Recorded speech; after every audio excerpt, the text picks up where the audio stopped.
So, before we get started today, I just want to remind all of our listeners in the Orlando area that the location for the presentation this Saturday, December 13th on Making Mary Poppins has changed. We will now meet at the Celebration Public Library, which is technically called the West Osceola Public Library. This is the public library closest to Disney property, about a mile from the downtown village area in Celebration. We will meet there at 4:30 p.m. Earlier today, I posted a short update explaining why we had to move and also some of the benefits of using this location instead of the museum where we were going to meet. But I want to make sure that all of our friends in the Orlando area have the updated information. Just click back one episode for more info. But now, let's settle in for the holidays as we dial everything back to the mid-1950s.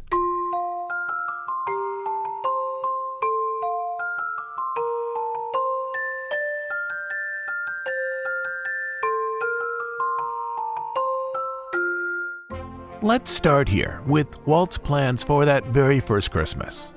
During the second week of September 1955, not quite 2 months after the park opened, Walt sat down to explore those decoration and attraction ideas that could be added to his park for the first Christmas season.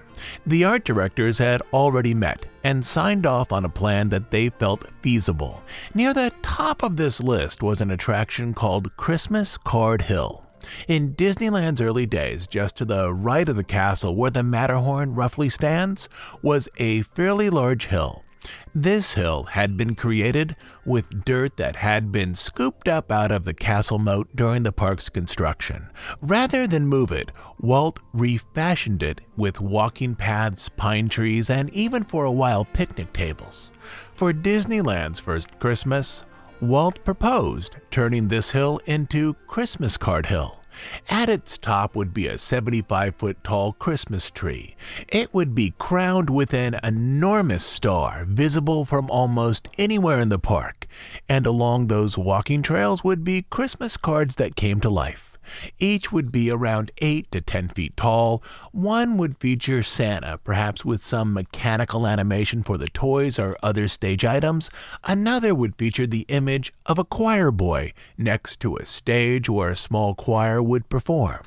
At this time, Disneyland had no outdoor sound system, but for Christmas Card Hill, Walt considered adding one to the area so holiday tunes could play as guests moved from one magnificent card to the next. Beyond this, Walt wanted decorative icicles along the train station roof, perhaps extending down into town square. He wanted a snow effect for the entrance to Frontierland. He wanted elaborate winter sleigh harnesses for the horses pulling the streetcars, complete with bells. Bill Martin, who was the first art director for Fantasyland, would oversee a special lighting package for the castle, while set dresser Emil Curry would develop a seasonal lighting package for the rest of the park. Also on this list was the circus, to be positioned slightly behind Christmas Card Hill. With this plan, Christmas Card Hill, with its massive tree and enormous star, would serve as the entrance icon for the holiday-themed circus, whose tents were directly behind it. But for those of you who listened to last week's podcast or watched our video on Disneyland's First Christmas, you already know that none of these displays and attractions were created for the park that first year, except for the circus, which included a holiday finale, a giant tree made of fabric rising up to fill the big top, as a few Disney characters, the Mouseketeers and Santa, seated in that white sleigh, paraded around the center ring. Though July and August were busy months for Disneyland during its first year, attendance fell off sharply in September when kids returned to school. A good day in the summer might produce 20,000 visitors at Disneyland, but that fall, a slow day might produce only 1,000. Because of this, there simply wasn't money for those displays and attractions Walt wanted to create. Instead, budget-minded designers were forced to use store-bought garland, wreaths, and lights for Main Street and the Hub. Merchants on Main Street who leased their own stores were encouraged to create period-specific displays, but as their revenue was down as well, none of their displays were particularly elaborate. Many of Walt's ideas, aside from the circus, were put on hold, in some cases for years. A manufactured snow effect would eventually come to the park, though decades after Walt's passing. Also, the park would develop sophisticated lighting packages for the holidays, though this too would happen long after Walt's lifetime. In the years that followed that very first holiday season at Disneyland, Walt expanded the park traditions starting in 1956, though his ideas in 1956 and following were different than those he had that first year. Today on the podcast, we're going to move one of our holiday episodes up to the top of the feed. We're going to explore how Walt built a set of holiday traditions for his park, not only that second holiday season, but also how two of the best-known Disney holiday traditions, the parade and candlelight, developed through the 1950s. That is, we'll take a look at how holiday traditions that exist today invented themselves many decades ago.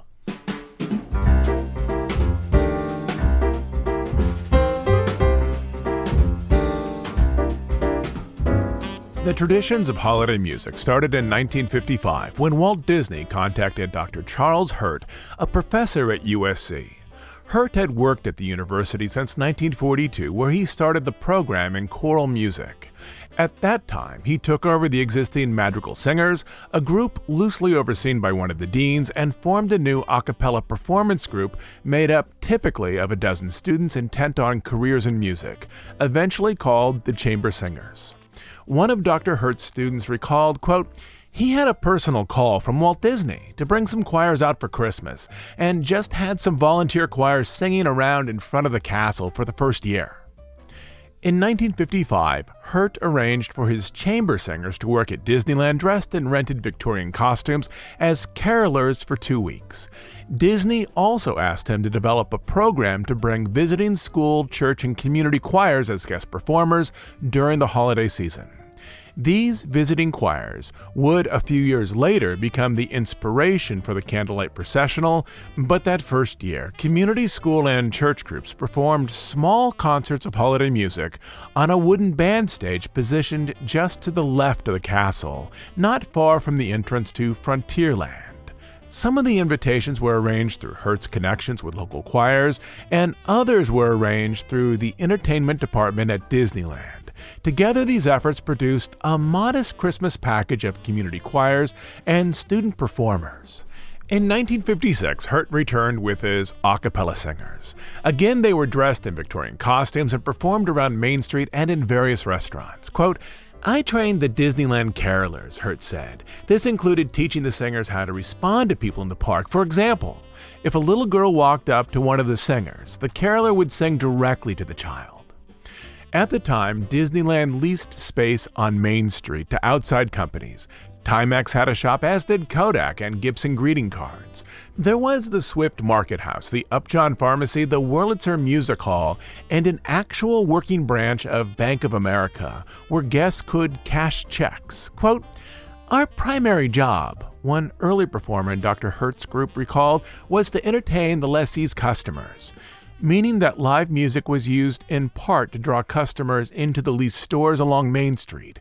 Another early performer commented on the Victorian costumes, which for years were rented each December. Quote, "It was hard work," he said, "because the costumes were heavy and it wasn't really cool weather. It was a little bit out of the ordinary for most college choral programs." The singers officially performed from 11 until 7 at night, though they were arranged at times in the full group of 12 in front of the train station. But for most of the day, Disneyland moved the singers up and down Main Street in groups of 4, while the other 8 rested their voices backstage. To do this, Disneyland repurposed the vehicle that they had created the previous year for the Mickey Mouse Club Circus, an elaborate white sleigh designed to be pulled by a small team of horses with the wheels hidden beneath decorative silver blades. In the circus, the sleigh had carried Santa beneath the big top during the show's finale, pulled by a team of miniature horses. But in 1956, the sleigh with its white padded benches and oversized tassels carried 4 carolers, 2 men and 2 women, up Main Street, stopping briefly in front of the shops. It would then return backstage to pick up another group of singers who were now rested.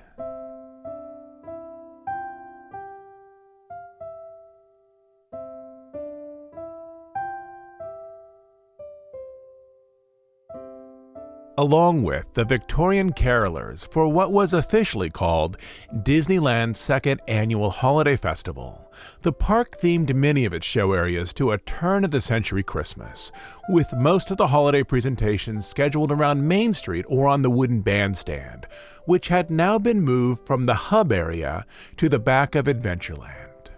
On Main Street itself, lines of garland ornamented with red bells were draped across the street. Holly wreaths dressed with gold and silver ornaments decorated each gas lamp.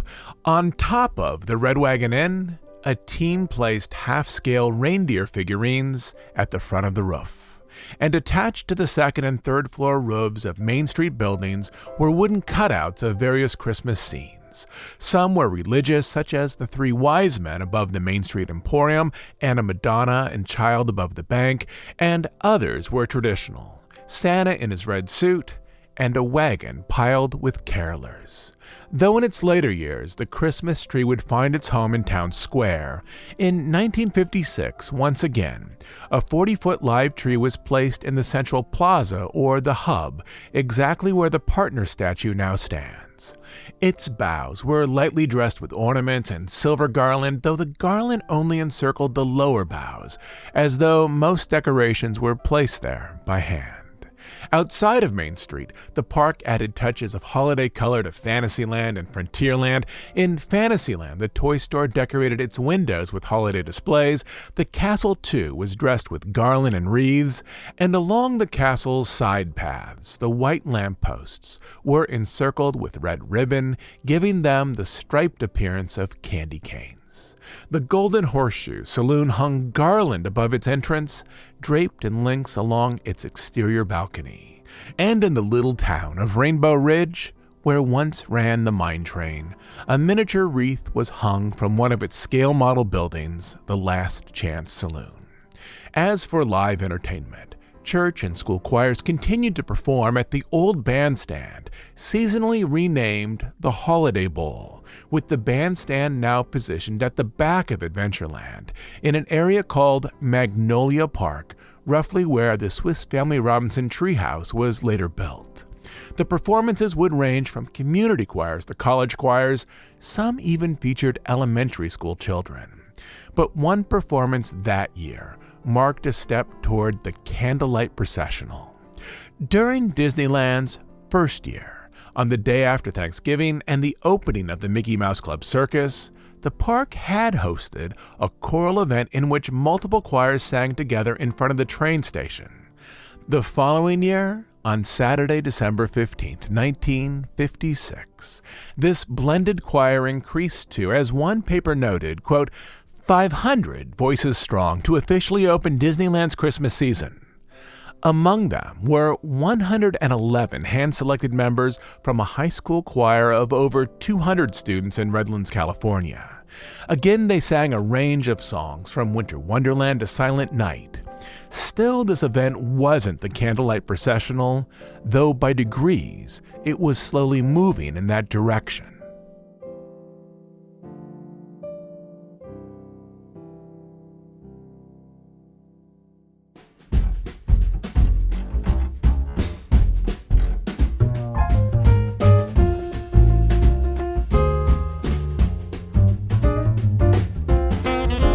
1956 also engaged another event that was to become a long-standing tradition for the park.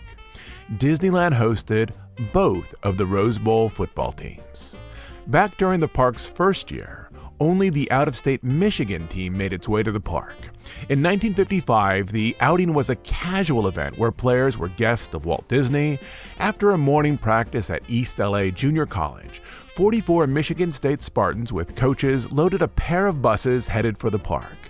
In the parking lot, the players were met by the Disneyland carolers who sang the Michigan State fight song, which was a nice gesture considering all 12 carolers were students at USC. But after that, the college players simply wandered about the park as guests, each of them wearing a suit jacket and tie. Their actual visit was fairly quiet, but the event produced one rather famous AP photo that was picked up in papers across the country. In it, 3 members of the Michigan team crouched inside of a caged Casey Jr. circus car pretending to be wild animals. For some papers, the caption read, quote, "Wild animals? No, Spartans." For others it read, quote, "Spartans all bottled up at Disneyland." The photo appeared in paper after paper across the country, so much so that the public relations team at Disneyland took note and decided to organize a larger event the following year. The following year, 1956, players from both teams, specifically Oregon State and the University of Iowa, visited the park a week before Christmas. Though in later years, the visit would become an official press event with an organized tour, in 1956 it was still more of a casual visit, though now with a few formal touches. Both teams, for example, lined up for a press photo, facing each other on the bridge leading to the castle. Afterwards, they dined together at the Red Wagon Inn on Main Street, where they were joined by the Rose Bowl Queen and her court. Again, the event proved successful, both in terms of public goodwill and in placing Disneyland in the news. In the years that followed, the event continued to grow. But along with decorations, the carolers and choirs, and the Rose Bowl connection, Disneyland's second holiday season featured 2 more important events, one inside the park and one outside. For much of the park's first year and a half, Disneyland hosted celebrities from Fess Parker with his coonskin cap to the Mouseketeers to Clayton Moore dressed as the Lone Ranger. For the 1956 Christmas season inside the park, Disneyland again solidified its connection to Hollywood film and TV with lead Mouseketeer Annette Funicello, along with the stars of Disney's TV serial Spin and Marty, appearing at the park in the week leading up to Christmas for photos and autographs. This event played on one of the strongest elements in the park's identity, that Disneyland was not only an amusement park with themed lands, it was a park deeply tied to Hollywood culture. And then, outside the park, in cities across the country, the idea of Disneyland was beginning to take root, an amusement park arranged around the visual theme of popular film genres such as the Western and the period drama. Not only had Walt featured the park on his weekly Wednesday night TV show, he had also created a short movie about his creation, which was called Disneyland USA. This short film, 42 minutes in length, was soon to be released worldwide as part of Disney's long-standing People and Places series. Other entries in this 17-film series were cultural explorations of regions far from California, such as Samoa, Morocco, and Thailand.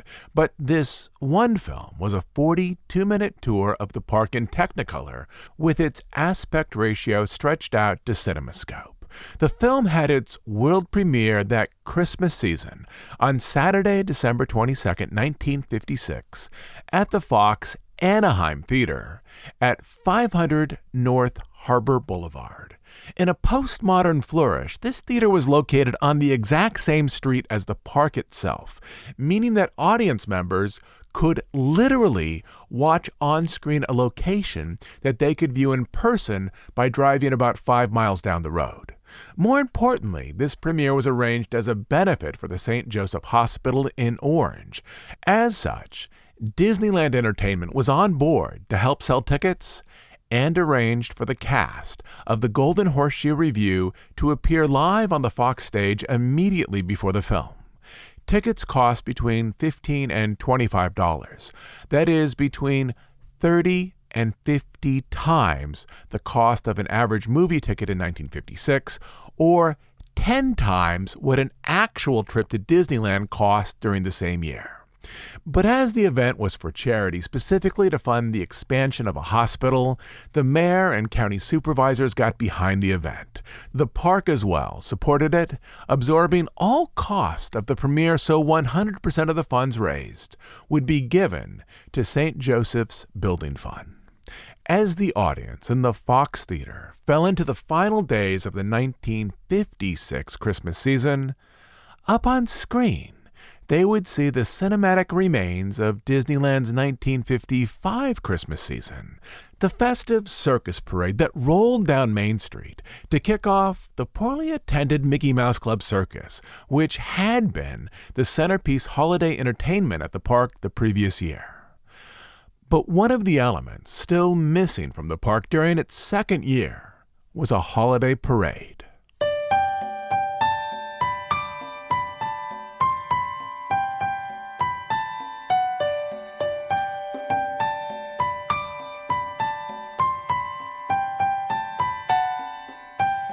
In 1957, Disneyland managers decided to include a parade as part of their yearly holiday pageant. The parade was tied to the park's 1957 holiday theme, Christmas Around the World for Christmas in Many Lands. The parade itself would be better known as the Parade of Many Nations, and from its start was focused on the ways that people celebrated the holidays throughout the world. Unlike modern parades in the park, this one was held only once each year. A daily parade themed to the holidays wasn't a concept managers at Disney had yet invented. The approach to the first holiday parade of the park was modeled after the type of holiday parade that appeared in cities across the country. A one-time performance with local bands, equestrian units, and live announcers whose voice was amplified over a rented PA system. This was the exact approach that Disneyland used to arrange its first holiday parade, right down to the rented PA system. That first year, Walt assigned artist Bruce Bushman, one of the original designers of Disneyland, the task of art directing and developing the parade. For years, Disney had contributed small floats to local parades in California, including the Anaheim Halloween Parade and the Tournament of Roses Parade. Artists and craftspeople at the studio had some experience in float and parade design, but Bruce Bushman wasn't asked to create an isolated unit or a single float for a parade. He was asked to design the whole thing. To begin with, he listed out over 30 countries whose holiday culture might be featured in the pageant, from Israel to Mexico, perhaps represented by piñatas, to China, perhaps represented by fireworks, to Scotland with bagpipes, to France with Father Christmas, and so on. Bushman then narrowed down these options to a far more manageable list, depending on the draft, of between 8 to 12 countries representing regions from around the world, from Asia to Central America, from Europe to the Middle East. By this point, Bushman also liked the idea of the three wise men moving down Main Street on live camels. Beyond this, he thought Disneyland might build small floats to represent these countries, or perhaps acquire costumes from a stage rental company. With this, he began to organize the parade into individual units with a central theme. Austria would be represented by a St. Nicholas figure in bishop's attire with a staff and a white beard. England would be represented by a Yule log and a boar's head and a knight in jousting armor. The piñatas were changed out for a children's posada unit to represent Mexico. From there, Bushman asked friends and Disney employees how to say Happy Holidays and Merry Christmas in other languages. He also asked for the correct spelling and accent marks for each phrase in case he wanted to use them on banners. As he moved more into research, he discovered that the Disney company itself might not need to make all of the materials for an international parade. Some of it could be provided by youth and cultural groups. A Polish youth organization, he found, could supply everything, including performers, for a unit focused on holiday customs in Poland. In one list titled Costumes Christmas Parade, Bushman added, quote, "Nothing needed," next to the entry for Poland. Likewise, nothing needed for Spain, Sweden, and then others. In this way, the approach to the parade shifted more toward community organization. At the park itself, Tommy Walker and the staff in the entertainment department coordinated the visiting groups to be featured in the parade. Just like a city parade, the event would have no unified rehearsals. Individual units would line up backstage and, as announced over the PA system, simply move into the park. Quote, Tommy Walker and his staff, Disneyland executive Jack Sayers said, have brought together the people, the customs, the costumes, and music of Christmas from all parts of the world for a combination parade and festival that has never been attempted. Truly, it'll be a spectacle in the finest Disneyland tradition. In the end, the first Disneyland Parade of Many Nations was to be a collage event, with some elements created by artists at the Disney studio, such as crowns, masks, and hats, that could be reused from year to year, some of it rented from movie or stage supply companies, such as traditional costumes to represent world cultures, and many props and signs from community groups who also marched and performed in the parade. Originally scheduled for Sunday, December 15th, it was delayed a week due to rain. On December 22nd, at 2 p.m., the parade featured, quote, the traditional Christmas celebrations and customs in European, Asian, and Latin American countries. No Disney characters, no float with Santa, no comic reindeer. Those elements wouldn't grace the park's Christmas parade until the early 1960s. Instead, the parade celebrated world cultures. It included a matador drill team, kabuki dancers, a Scottish bagpipe band, and German singers. In all, it featured the customs of 37 individual countries with 2,000 participants, and Walt Disney as Grand Marshal. It also included elements of nativity scenes, such as the three wise men, just as Bushmen imagined, on actual camels riding down Main Street. The only official Disneyland unit in the whole parade that first year was the unit of carolers that Disneyland hired from USC each December. In the 10 days leading up to Christmas, the international pageant expanded out into individual events celebrating world cultures, much like World Showcase at Epcot would do decades later, as part of its Holidays Around the World theme. On December 15th, the park featured song and dance performance highlighting the customs of Scotland, Ireland, and England. On the 16th, Ukraine and Greece. On the 17th, Japan and the Philippines. On the 18th, Poland, Finland, and Lithuania. This continued for a total of 9 days, with groups representing Czechoslovakia, South America, Switzerland, Italy, Mexico, and other countries. The groups performed around the park, from Plaza Gardens to Frontierland. Some musical performance was even featured in Town Square, now the location for the park's 48-foot tree. Again that year, most of the decorations were arranged on the lower portion of the tree. But in the late 1950s, to better decorate the upper half, a manufacturing firm hitched a bosun's chair up to a crane, where, in a seated position, one member of the manufacturing team dangled midair as the cable raised and lowered him to place lights and ornaments on the upper boughs.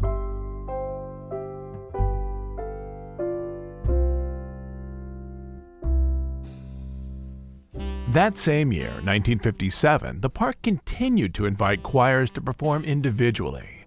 But again, Dr. Hurt, early in the holiday season, organized multiple choirs to perform together as a massed or blended choir inside the park.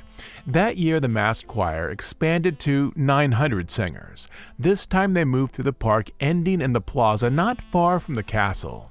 It was not yet the candlelight ceremony, but it was a processional and a performance, something far larger than had existed when the park first opened.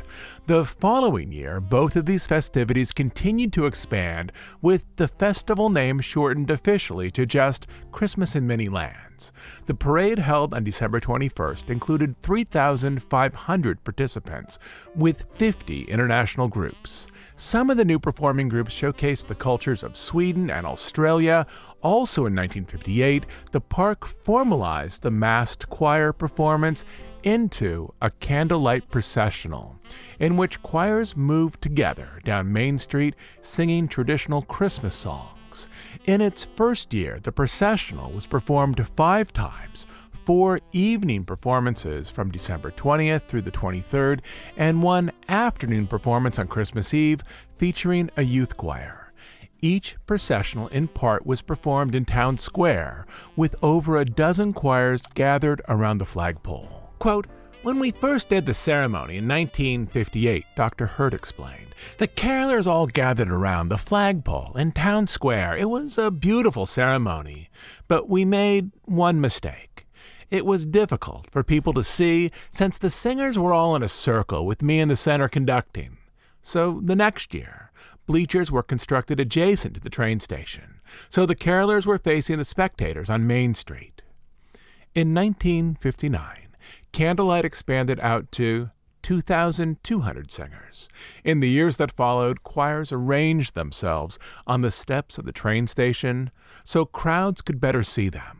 Some singers arranged in the center were positioned on risers to form a living Christmas tree. The music was decidedly religious, with performances of Glory of the Lord and the Hallelujah chorus from Handel's Messiah.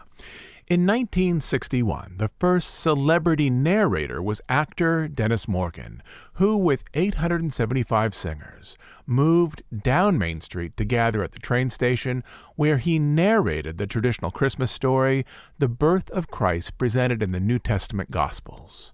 In 1959, the international events, now growing in complexity, were moved to the week after Christmas. On December 26, the park celebrated Christmas in Latin America. This included song and dance groups featured on stages throughout the park, but also at 6:30 after dusk settled across Disneyland. Children moved down Main Street holding candles in a Posada parade where they sang traditional holiday songs. The parade ended in Frontierland where groups continued to sing and dance until the park closed at 9 p.m. Again this year, on various stages, the park celebrated the holiday customs of European countries, Scandinavian countries, the countries of Asia, the British Isles, the Philippines, and Hawaii, which earlier that year had become the 50th state. Along with this, the park featured 10-foot-tall figures of the 3 wise men, both in the parade and afterward positioned around the park, to evoke the tradition of the 3 Kings' Day, which was celebrated in Spain and other Latin countries. The Disneyland parade would continue as a single-day event until 1961, when the park added a separate parade, largely inspired by the film Babes in Toyland, to move down Main Street. Twice a day during the week before and after Christmas, wooden soldiers, life-size dolls, various wind-up wonders, and enormous haunted trees from the Forest of No Return section of the film moved down Main Street in the park's first regularly operating holiday parade. With this, 2 of the park's best-known traditions were in place, those that were most memorable to visitors in the late 1950s and the early 1960s. But beyond this, there was another equally important tradition that developed during this period, one that was mostly invisible to the public.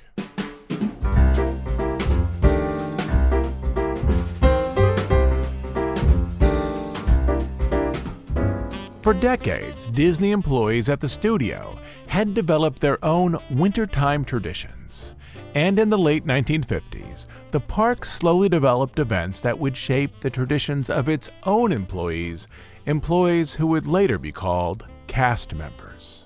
During the park's first holiday season, just 5 months after its opening, Disneyland Incorporated, a company separate from Walt Disney Productions, was too broke and too new to arrange much of anything in the way of a celebration. A few days before Christmas, C.V. Wood, the park's first general manager who was in the process of being fired, asked one of his assistants to buy every employee a Christmas turkey, a gift that would hopefully endear him to his staff. On the following day, from the back of a truck, frozen turkeys were distributed to enthusiastic employees. But as one of those early employees, Bill Sully Sullivan, recalls, even this had a cost. Quote, "Walt got pissed because the park didn't have the money," he said. during Disneyland's second year. Even though the company was still in difficult financial straits, a community began to develop inside the park. Like many companies in the 1950s, Disneyland Incorporated radiated the ideal that employment encompassed both a person's work life and his or her social life. This is likely an ideal that many Americans absorbed during the war, when military or war-related service consumed a person's entire life, both work activities and social events. By 1956, Disneyland, as a company, was very much moving toward this post-war model when a full-time employer took care of most of its employees' full-time needs. The park had softball and basketball teams, a golf club, a bowling league, which met every Thursday after park closing at Fullerton Lanes. The park would soon have a square dancing club, a bridge club, and also host formal dinners. In 1956, the park set about to arrange its first employee Christmas party. The first annual Disneyland Family Christmas Party was held on Monday, December 10th, and was attended by 500 adults and 900 children, with all of them gathered in Fantasyland. As the park was closed that year on Mondays, they had the place to themselves. The event was arranged by the employees for the employees, with Bryant Baker of the maintenance department overseeing its organization. Employees donated their time to operate the rides and concessions, with some parents choosing to work one half of the event while spending the other half with their kids. The employee newsletter would later describe the event as follows, quote, "Around and around the teacup spun, bidding the children to join in the fun, while above the sky ride was offering a bird's eye view of the fun and color below." In 1956, Disneyland, largely to ensure financial solvency, was filled with outside lessees who ran restaurants and stores throughout the park. The lessees largely donated the food, snacks, and cups for the party, drinks from the Coca-Cola Bottling Company, hot dogs from UPT, who ran the food carts at the park, as well as other offerings from Carnation, Swifts and Company, and the 4S Bakery. Throughout Fantasyland, 2,000 hot dogs and 2,000 drinks were sold for a nickel each. In 1956, Disneyland didn't yet own character costumes. In the mid-1950s, the Mickey, Minnie, and Donald costumes, occasionally seen at the park, were borrowed from the Ice-Capades during the holidays or the performing group's off-season. The costumes worn by employees were included in the party, as was a visit from Santa Claus. Santa was played by Hensley Morgan of the Disneyland Security Department, who passed out gifts wrapped by members of the park's first aid department to young children who waited in line. In an era in which each ride required a ticket, Disneyland donated the rides as well as some of the drinks and supplies. The next year, in 1957, the employee party expanded to a larger event, held on Monday, December 16th, a day that the park closed early to the public, shutting its gates at 5 p.m. This event began in Holidayland, a short-lived corporate picnic area at the edge of the park, roughly where the show building for Pirates of the Caribbean and the Haunted Mansion would later be built. The event began at 6 p.m., with cast member families entering in to the newly built Holidayland playground area, which held slides and swings for the kids. The area also included a baseball diamond, picnic tables, and the massive circus tent left over from the Mickey Mouse Club Circus, where now various Disneyland entertainers, such as the Golden Horseshoe Players, performed songs and magic tricks for the kids. Food was still cheap, with soda, coffee, and ice cream just a nickel.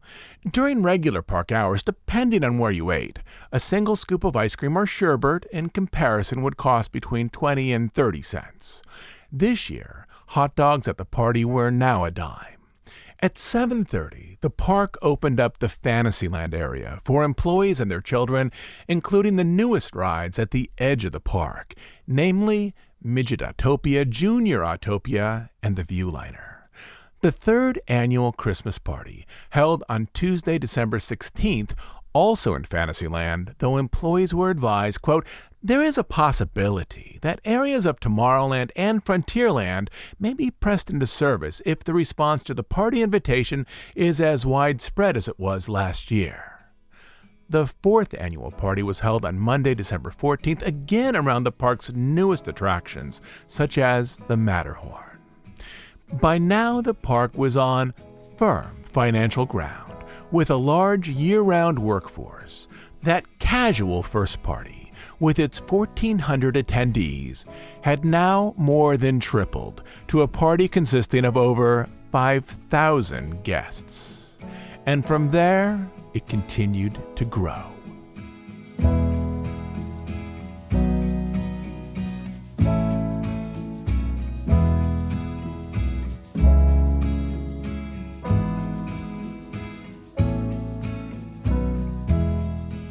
But to get back to where we started on this episode, the park's second holiday season in 1956, I have one last thing. For Southern California locals taking the LA Times, they would have found something special in the newspaper on Christmas morning. A lengthy interview with Walt Disney penned by columnist and friend Hedda Hopper. Quote, "To me," Hopper began, "Walt Disney is a combination of Peter Pan and Santa Claus, a magical person who has brought beauty and delight to the children of the world. He is the greatest success story in town." In this interview, Walt talked about some of his recent frustrations, how not long ago he was ready to sell the studio. Quote, "I meant it when I told you I was ready to sell," he explained, "but my wife made me promise I'd take a rest in the desert before I made up my mind. So we went to Palm Springs, where I put myself in the hand of a general practitioner, not one of these fancy specialists. No wonder drugs, just eat and sleep and some iron to build up the red corpuscles. I came back raring to go." When Hopper asked Walt about growing up, he explained, "I never have. And I know more adults who have the kids' approach to life. They're not the people you and me meet in circles we move in. They're people who don't give a hang what the Joneses do. I see them at my park every time I go there. They're not ashamed to be delighted with simple pleasures, and they have a degree of contentment with what life has brought. Sometimes it isn't much either." Then Walt added, "I run into another kind, too, those with a chip on their shoulder. They ask me why I don't have a place where parents can lie down while kids run around. And when you talk about the child in every adult," Walt said, "you should see as I have. 4 nuns riding the tender of the steam engine, their faces as bright and laughing as any of their charges." When Walt was asked why he had no Santa Claus at Disneyland for children, he responded, "They get that at the department stores." Disneyland, he suggested, should offer something different than the experiences offered outside the park. It was a lesson brought home for him in a large way the previous year when he had arranged the Mickey Mouse Club Circus. "We had top-flying acts like the Alexanders," he explained. "We brought in acts from all over the world. We charged 50 cents, but couldn't fill the tent. It cost a fortune and I lost my shirt. The kids were more impressed in the acts of Disneyland. This year we settled for some general Christmas atmosphere, trees, bands, and a music festival." Walt then commented on how much of his personal time and money were invested in the studio and the park. "If you asked me to write a check for $10,000 at this moment," he told Hopper, "I don't think I could do it." But as always, during Disneyland's early years, he was focused on the park's improvement. "You have to spend money. If I level off and stop, Disneyland will die. So I keep adding things like Liberty Street and Gay 90s Square. I'll spend $750,000 this year, animating more animals, refurbishing and putting in shade canopies that wouldn't cut out too much light. I've spent $400,000 and only got $100,000 for it. Then again, I've spent $30,000 and had $100,000 in return." Throughout the interview, Walt sounded upbeat, enthusiastic, ready to expand his park as he saw fit. A park that Disney shareholders didn't yet control, as it wasn't yet fully part of Walt Disney Productions. At one point, he confided, "Now I've started my 45-year plan. I expect to break 100. This, of course, wouldn't happen. He was beginning his final decade, perhaps the most productive period of his adult life. And on that Christmas morning, in newspapers delivered across Southern California, readers could sense his optimism, the way he imagined the future opening just like a gift. I'll be back on Sunday with a new episode. So, until then, this is Todd James Pierce.